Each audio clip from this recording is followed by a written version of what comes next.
can say all the right words, interject all the correct silences. You may even hit so close to home that the overflow leaks down their faces. When you're done, people may tell you what a chord you struck, what a gift you have. They may tell you people need to hear you. Smile genuinely, a whole ovation of bravo. But remember that by tomorrow you are forgettable. Your open letter to every stranger, a distant echo in a machine of instinct. In the morning, you'll wonder how the hypnotist makes friends, how to get them to snap their fingers and then stay awake for more than an evening.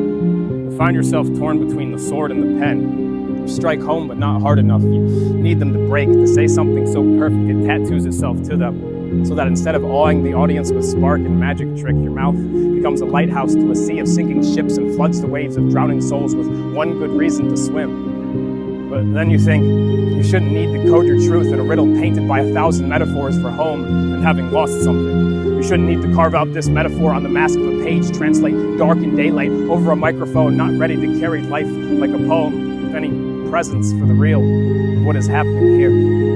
This message in my chest should be the very breath of my movement, but I am a body of fear when unable to play the poet. I too am another crowd surfer lost in the tide, practicing my sermon on swimming in the middle of a monsoon's rise.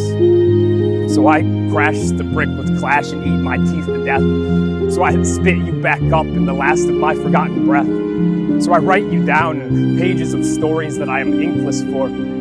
So I am running out of ways to bomb myself into my own whoredom, my kingdom clashing into bones. And I do not remember the song of birds. I have blocked out the stars. Where have you become the light when all of your darkness is reaping everything it has ever sown? You in the seed, you in the worm, trying to eat up every bit of your greed, but you don't seem to strangle the angels out of you. Not enough. The good is still spitting itself back to your venom so that you can become the snake nailed to the thorn, yourself an entire crucifix torn apart, every shattering glimpse of those who want to become God but do not realize how big the devil gets when casting a shadow out of the light of love.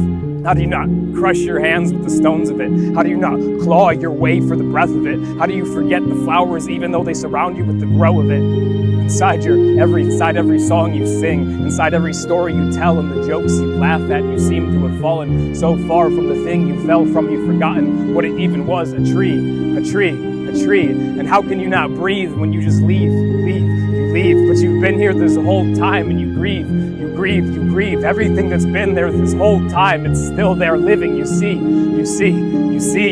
with it in the blood that you bleed and everything that goes with it in the flow of the free, who can understand everything that you've been trying to be has been what you are now. This whole thing singing in every verb and noun, everything getting loud in the silence of those who don't want this violence to bring us back to lambs and lions again, not now.